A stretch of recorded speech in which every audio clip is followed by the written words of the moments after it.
Antes de lermos o texto bíblico, vamos orar mais uma vez. Senhor, obrigado, porque estamos na Tua casa e podemos iniciar a semana na Tua presença.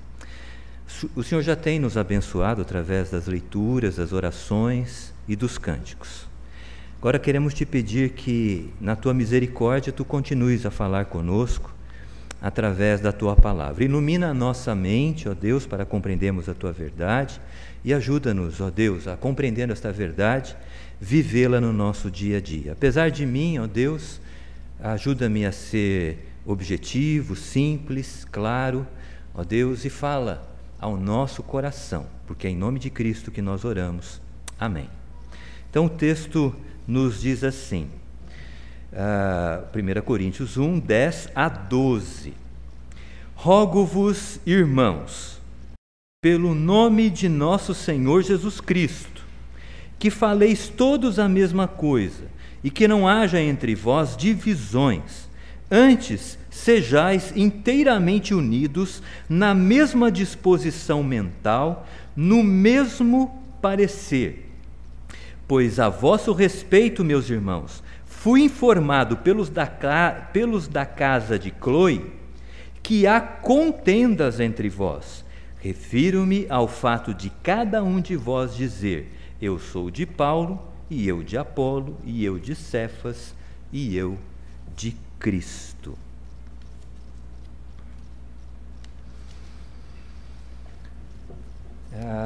O apóstolo Paulo, ele era um homem culto, sem dúvida alguma.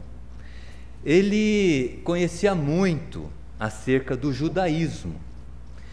Ele foi um fariseu. Fariseu é um grupo dentro do judaísmo que estudava, se aplicava no estudo da lei de Moisés e também da tradição oral judaica. Então ele conhecia de judaísmo. O apóstolo Paulo, ele também conhecia o Antigo Testamento. As escrituras da época eram o Antigo Testamento. Após a conversão a Jesus Cristo, o apóstolo Paulo demonstra ter um conhecimento muito profundo acerca da teologia do Antigo Testamento, porque em muitas das suas cartas, ele fala do Antigo Testamento apontando para Jesus Cristo. Esta é a essência da teologia do Antigo Testamento, é anunciar, é apresentar as promessas acerca do Messias, que é Jesus Cristo. Então o apóstolo Paulo, ele demonstra ter um conhecimento religioso muito grande, mas além desse conhecimento, o apóstolo Paulo, ele também, certamente, também conhecia a filosofia grega. Essa filosofia que floresceu a partir do quinto, sexto séculos antes de Cristo. O apóstolo Paulo também dominava esse conhecimento. E é isso que eu quero reforçar para vocês. Era uma pessoa de fato preparada. E o apóstolo Paulo, para mostrar que ele conhecia a filosofia grega, em suas cartas, ele faz algumas citações de filósofos gregos, sempre para defender, para divulgar e defender o Evangelho de Cristo. Esse era o propósito principal.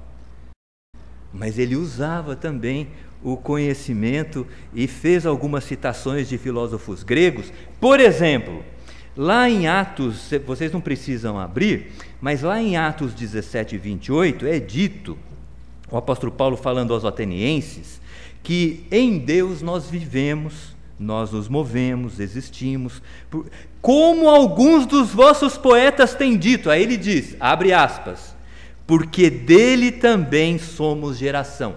Essa frase é uma citação de Arato, um filósofo grego, do poema que ele escreveu chamado Fenômenos. Além de Arato, o apóstolo Paulo cita Menandro, na primeira carta aos Coríntios, capítulo 15, verso 33, cita Epimênides em Tito 1,12. Porém, na igreja de Corinto, quando ele escreve para esta igreja, ele renunciou a este conhecimento. Conhecimento da filosofia grega, conhecimento da sabedoria humana. Isso ele fala com muita contundência no capítulo 2. O início do capítulo ele diz: irmãos, quando fui ter convosco anunciando o testemunho de Deus, eu não fiz com ostentação de linguagem, como os filósofos fazem. Eu não fiz com ostentação de linguagem ou de sabedoria. E aí ele continua: porque eu decidi nada saber entre vós, senão a Jesus Cristo e este crucificado. Por que o apóstolo Paulo resolveu renunciar a este conhecimento quando tratava com os coríntios? A cidade de Corinto, ela era conhecida, entre outras coisas, pelo seu amor à filosofia. A cidade de Corinto também ela era conhecida por ser portuária e por ser uma cidade de porto, havia um caldeirão ali de povos, de línguas, muitas pessoas circulavam pela cidade. Corinto era a capital da província romana da Acaia. A Grécia naquela época era chamada de Acaia. E Corinto era a sua capital. Mas Corinto também era o templo da deusa, um dos templos, talvez o maior dos templos da deusa, possivelmente somente inferior ao templo de Roma. Era o templo da deusa Afrodite. A deusa Afrodite é deusa da beleza, do amor, do desejo. E lá em Corinto, esse templo comportava prostitutas cultuais, centenas de prostitutas cultuais. Essas prostitutas, elas praticavam relações físicas com seus adoradores. Então, Corinto era uma cidade em que havia bastante promiscuidade e imoralidade. Mas aqui nesta passagem, o apóstolo Paulo está tratando de uma questão ligada ao amor dos coríntios pela filosofia. Em relação dessa característica dos coríntios, melhor dizendo, dos coríntios, esse apreço pela filosofia, eles exaltavam a oratória dos filósofos, exaltavam seu conhecimento, o seu discurso retórico, a capacidade daqueles filósofos de fazerem os seus ouvintes chorarem, rir, independentemente do conteúdo daquilo que eles estavam ensinando. Eles tinham essa capacidade. Você conhece pessoas assim, que independentemente do conteúdo, elas começam a falar e elas mexem com as emoções dos ouvintes. Isso é recurso retórico.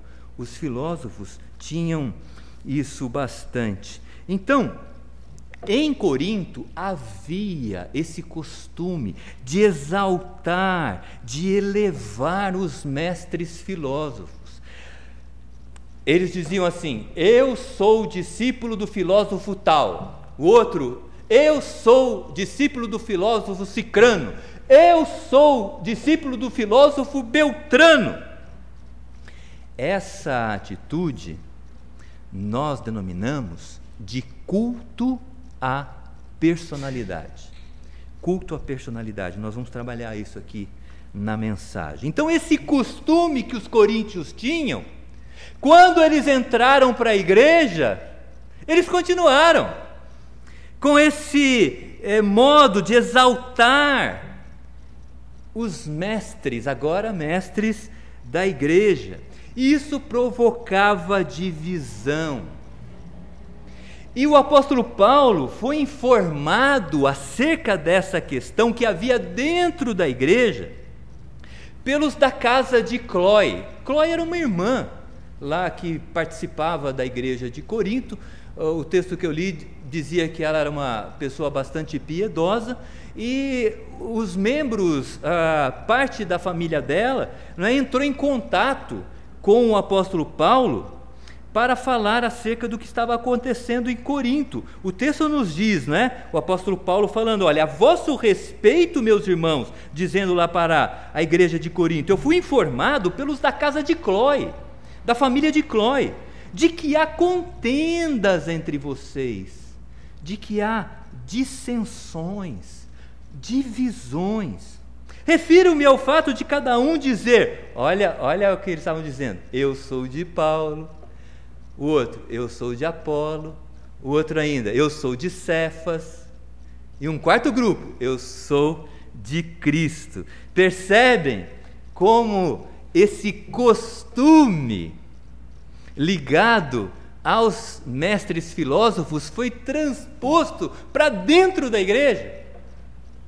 E o apóstolo Paulo se preocupou com isso porque estava gerando um espírito de divisão dentro da igreja, facções, partidos, e isso estava prejudicando a unidade da igreja.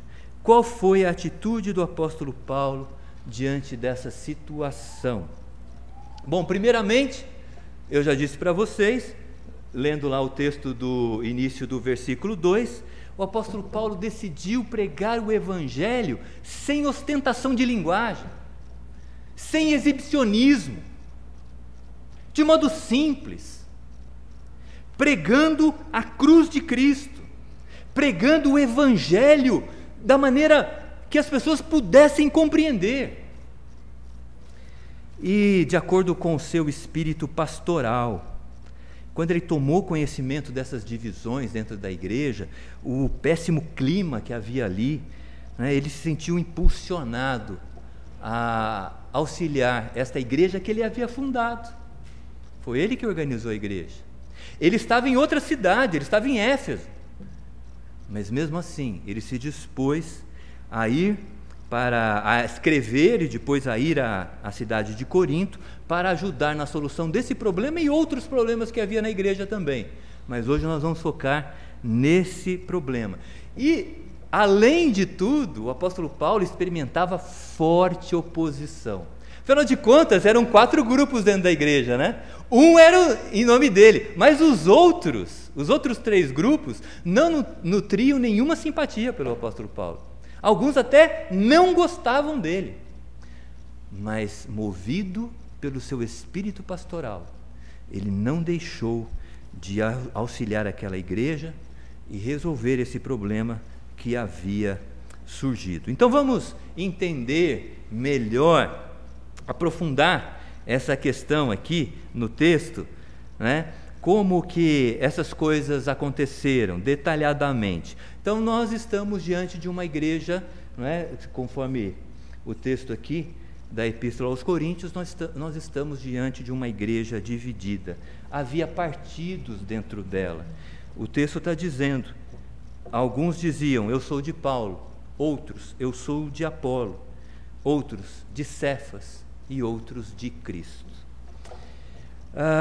Cada um desses líderes citados, eles tinham ligação com a igreja. Paulo foi o seu fundador, um dos seus fundadores, o principal fundador. Quem era Cefas? Cefas era o apóstolo Pedro, O apóstolo Pedro era líder da igreja, uma referência para a igreja cristã daquela época. Quem era Apolo? Um pregador eloquente e que desenvolveu o seu ministério, um ministério importante dentro daquela igreja, após a sua fundação. Foi ele que alavancou o trabalho da igreja. Depois que o apóstolo Paulo fundou, a comunidade foi embora. Ele que trabalhou alavancando o trabalho daquela igreja. E Cristo? Cristo é o Salvador, Cristo é o Salvador da igreja de Corinto e de todos os cristãos, E ele também teve o seu nome ligado a um dos partidos. Aí você pode até me dizer, então esse partido devia ser bom, Era o partido de Cristo. Vai ver que esse partido era bom. Não. Na verdade, os pertencentes ao partido de Cristo, eles se consideravam os mais espirituais. Sabe por quê? Eles diziam: nós somos espirituais porque nós exercitamos o dom de línguas, nós exercitamos o dom de profecia. Vocês não fazem isso, vocês não são espirituais. E eu posso afirmar, né? E se você ler a carta como um todo, você vai perceber que esse grupo, os de Cristo, era o mais problemático. Então havia essa imaturidade entre os coríntios, que veneravam os homens ao lado de Deus, ou melhor dizendo, na frente de Deus. Eles se vangloriavam de dizer: eu sou de Paulo, eu sou de Apolo. É como eles estivessem vestindo a camisa, né? Batendo no peito: eu pertenço a Paulo, eu pertenço a Cefas, a Apolo, com todo orgulho, né? Como as pessoas se sentem orgulhosas quando colocam a camisa do time de futebol. Era isso que havia ali. E esse espírito de facção provocava ciúmes, provocava ressentimentos, brigas, estava destruindo a unidade da igreja. O apóstolo Paulo nunca concordou com isso, nunca, jamais, a despeito de um dos partidos ser o dele, né? Ter o nome dele. Ele nunca concordou. Olha o que ele disse: irmãos, rogo-vos pelo nome do Senhor Jesus Cristo, que faleis todos a mesma coisa, não haja entre vós divisões, sejam inteiramente unidos na mesma disposição mental e no mesmo parecer. O apóstolo Paulo não concordava com essas divisões, certamente. Então, com essa divisão dentro da igreja. E qual foi então a causa desse problema? Eu já mencionei a vocês: o culto à personalidade. Vamos aprofundar um pouquinho essa questão, culto à personalidade. Os coríntios, eles cultuavam os mestres da filosofia pela sua oratória, pela sua cultura, seu conhecimento, seu discurso retórico. E eles achavam que os mestres da igreja também deveriam ser reverenciados ou até idolatrados. E Paulo fala: em nome de Jesus Cristo, parem com essa bobagem, falem todos a mesma coisa, sejam unidos, tenham a mesma disposição mental, o mesmo parecer. Quando você ouve essas palavras, você tende a imaginar que o apóstolo Paulo é contra a diversidade, né? Vocês têm que falar a mesma coisa, inteiramente unidos, mesma disposição mental. Não, o apóstolo Paulo não era contra a diversidade. O que ele era contrário é a falta de unidade na igreja em relação àquilo que era essencial. E é isso que sustenta a igreja. Não que sejamos iguais e pensemos iguais e de forma igual. Nós temos que ter unidade em relação àquilo que é essencial. E o que é essencial? É a proclamação do Evangelho de nosso Senhor Jesus Cristo. Isso é o essencial. Em relação a isso, não pode ter divergência. É isso que nos une.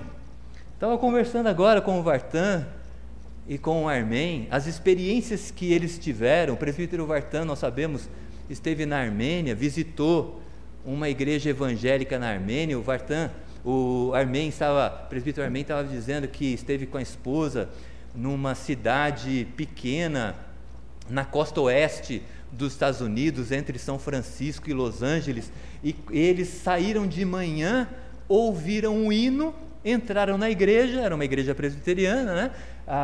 O Vartan lá na Armênia, e os dois compartilhando que os hinos que nós cantamos aqui são entoados também nessas igrejas pelo mundo afora, mostrando a universalidade da nossa fé e o fato de precisarmos ser unidos naquilo que é essencial.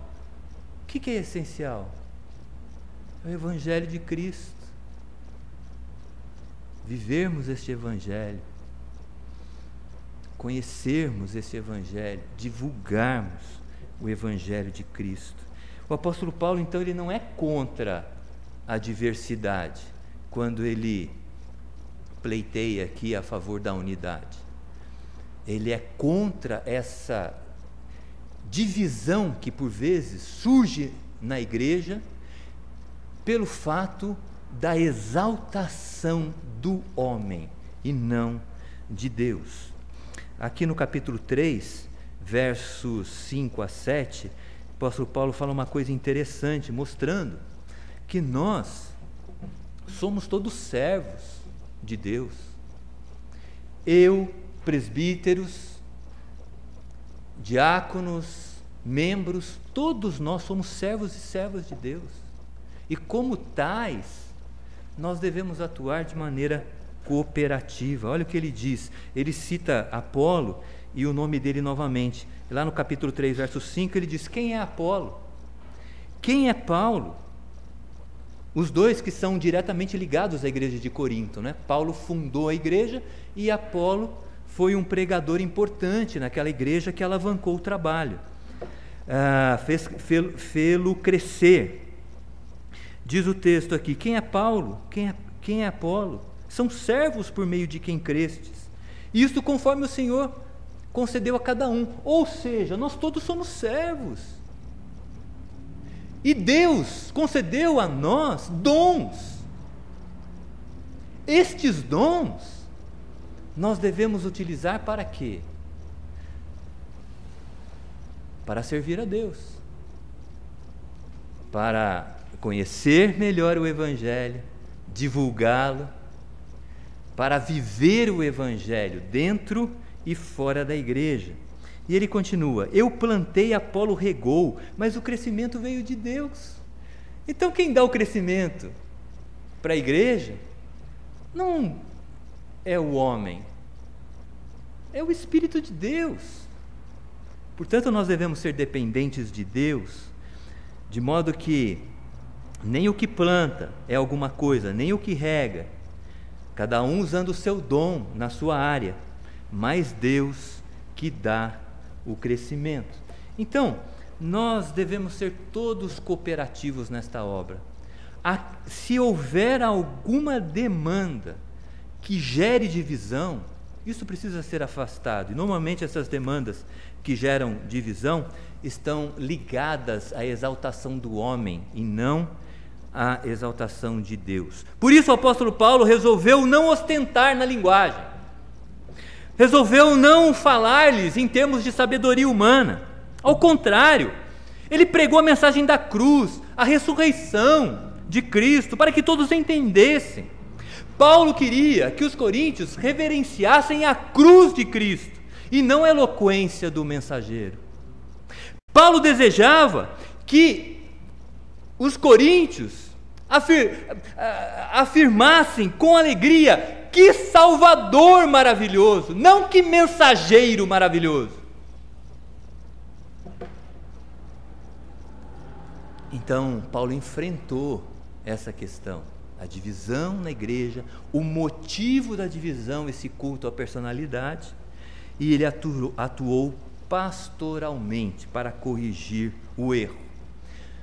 Muitos, em situação de dificuldade e de desgaste, simplesmente, como se diz popularmente, arrumam as suas malas e vão embora.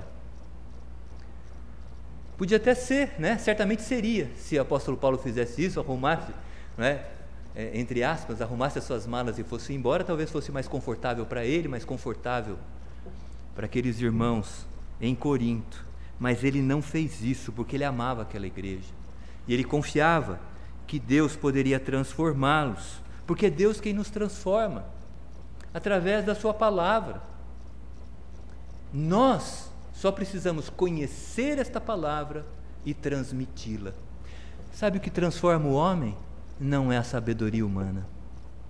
O que transforma o homem é a sabedoria de Deus, que é Jesus Cristo, sua cruz e ressurreição. Somente isso explica a paciência do apóstolo Paulo pelos coríntios. A gente pode verificar isso na medida em que lemos a carta. A paciência, o amor. Depois que a família de Cloé informou o apóstolo acerca dos problemas, ele não desistiu da igreja, ao contrário.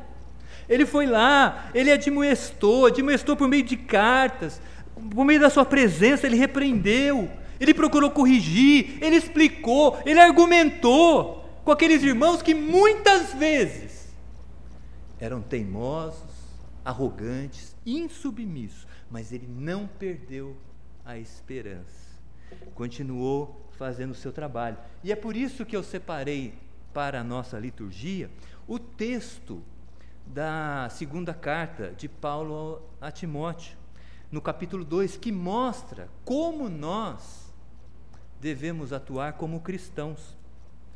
Não é? Se você quiser abrir lá, fique à vontade, mas olha que interessante. Olha, é claro que em algumas situações eu entendo que nós precisamos ser firmes, mas na maioria das situações, aliás, em todas as situações acho que nós precisamos ser firmes, mas eu digo que em algumas situações nós precisamos confrontar, enfrentar, mas na maioria dos casos nós precisamos ser como o texto nos ensina. Ora, é necessário que o servo do Senhor não viva a contender. Nossa vida não pode ser marcada por brigas, por divisões, por dissensões. Não viva a contender, né? Ao contrário, nós devemos ser brandos para com todos. O que é ser brando? Sermos amáveis, cordiais, não sermos ásperos, não sermos agressivos. Normalmente o servo de Deus tem que ser assim, a serva de Deus tem que ser assim. Disciplinando com mansidão, corrigindo, né? Corrigindo com mansidão os que se opõem, na expectativa de que Deus lhes conceda não só o arrependimento para conhecerem a verdade, mas também o retorno à sensatez. É assim que nós devemos ser. É assim que nós devemos viver. Em alguns momentos, ser mais duros, ok, concordo, mas são momentos de exceção. De modo natural, o cristão deve ser um servo de Deus que seja brando, seja paciente, seja apto para instruir. Isso aqui mexe com a gente. Se nós queremos instruir acerca do Evangelho, nós precisamos conhecê-lo, precisamos estudar a palavra de Deus, precisamos ler livros que nos auxiliem na compreensão da palavra de Deus. Então veja, o que nós podemos aprender com esta passagem? Em primeiro lugar, nós não podemos deixar de admirar a atitude do apóstolo Paulo com a igreja de Corinto. Sua brandura, sua paciência, sua firmeza em relação aos princípios bíblicos serve de exemplo para lidarmos com pessoas difíceis que às vezes endeusam os homens e maltratam quem não pensa como elas. Então serve de exemplo para nós, né? Essa atitude branda, aquilo que o apóstolo Paulo escreveu a Timóteo, ele de fato praticou em Corinto. Outra coisa, Paulo, ele lutou pela unidade da igreja. Ele não buscou eliminar a sua diversidade. Aliás, a diversidade entre nós é algo benéfico, é elogiável, porque nós aprendemos uns com os outros, aprendemos com as pessoas que são diferentes de nós, mas há necessidade de unidade em relação àquilo que é essencial, a proclamação do Evangelho de Cristo. Na igreja, a igreja somente existe por causa do Evangelho. Por isso, reitero, é necessário vivermos o Evangelho, anunciarmos este Evangelho e defendê-lo. Isso é tarefa de todos nós. Uma outra coisa que nós podemos aprender com esta passagem é que não é errado nós termos um pastor preferido. Não é errado. Errado é nos afastarmos dos irmãos que tenham outra preferência. Isso se aplica também a outras preferências na nossa vida. Cada um de nós tem um clube de futebol, pelo menos a maioria. Já pensou se isso nos afastar? Não pode ser. Nós temos posições políticas, ideologias políticas diferentes. Isso não pode nos afastar. Nós precisamos respeitar um ao outro em relação aos seus posicionamentos em outras áreas. Porque o que nos une é o Evangelho. Essas outras questões são secundárias. Elas não podem prejudicar a unidade da Igreja de Jesus Cristo. E outra coisa, né? Os pastores, né? Eles são usados por Deus para a pregação do Evangelho. Mas, como todas as pessoas, os pastores também são homens falíveis, limitados, inconstantes algumas vezes, vulneráveis, frágeis, são pecadores também. Uma vez eu li num artigo, né? É fato real, né? Mas é coisa de algumas dezenas de anos atrás, né? Quando falaram que o pastor, a pessoa passou na casa do pastor, chamou, aí quem apareceu disse assim: olha, o pastor está no sanitário. Aí eu, nossa, o pastor vai no banheiro também, né? A pessoa comentou, né? Porque alguns idolatram tanto o pastor que parece que ele não tem necessidades fisiológicas, né? Não é o caso de vocês, certamente. Mas o que eu quero dizer é que os pastores são homens que devem ser valorizados por servirem a igreja. Aqueles, né, que servem a igreja devem ser valorizados por esse fato, jamais idolatrados. Jamais idolatrados. Então, a situação, outra coisa importante que eu gostaria de observar, é que a situação da igreja de Corinto, ela reflete a atual igreja evangélica brasileira. Por quê? O que nós vemos por aí? Igrejas com cismas, rachas, divisões. Essas divisões acontecem diariamente, praticamente, trazendo muita confusão para as pessoas que são de fora. Às vezes, numa mesma rua tem 3, 4 denominações. Isso traz confusão para as pessoas que são de fora da igreja. E por que isso acontece? Porque certamente os irmãos não focaram aquilo que é essencial, que é a proclamação do Evangelho. Não respeitaram as preferências secundárias, mas as preferências secundárias, a exaltação do homem prevaleceu e dividiu a igreja. As pessoas de fora da igreja veem essa confusão, elas não entendem. Mas igreja com tantos nomes, hoje é uma portinha lá, abriu, tem uma plaquinha, nomes engraçados até, né? Deveria ter anotado alguns nomes, até para usar nesse momento. Nomes diferentes. Por que há isso? Porque não há foco naquilo que é essencial. Permitiu-se que questões secundárias dividissem a igreja. As pessoas de fora da igreja, elas não somente não entendem, como escarnecem da igreja evangélica por tanta divisão. E para finalizar, eu não poderia deixar de falar que ensinar o Evangelho, pregar o Evangelho, é um dom de Deus, certamente. Alguns têm, outros não. De pregar, de falar do Evangelho, todos nós somos chamados, né? Nos nossos círculos pessoais, né? Nas oportunidades que Deus nos der, aí no dia a dia, né?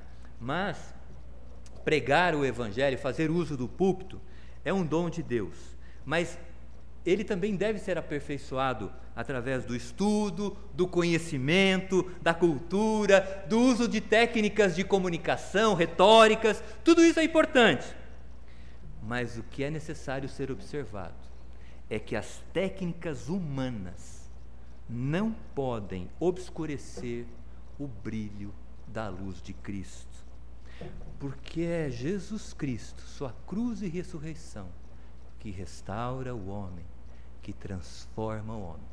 Reitero, não é a sabedoria humana. Por isso eu termino com as palavras do apóstolo Paulo, que diz lá no capítulo 2, verso 2, né, eu já li esse texto, vou ler novamente, ele afirmando para a igreja de Corinto: decidi nada saber entre vós, senão a Jesus Cristo e este crucificado. E verso 5, olha o que ele diz: para que a vossa fé não se apoie em sabedoria humana, mas no poder de Deus. É o poder de Deus que nos transforma, não é a sabedoria humana.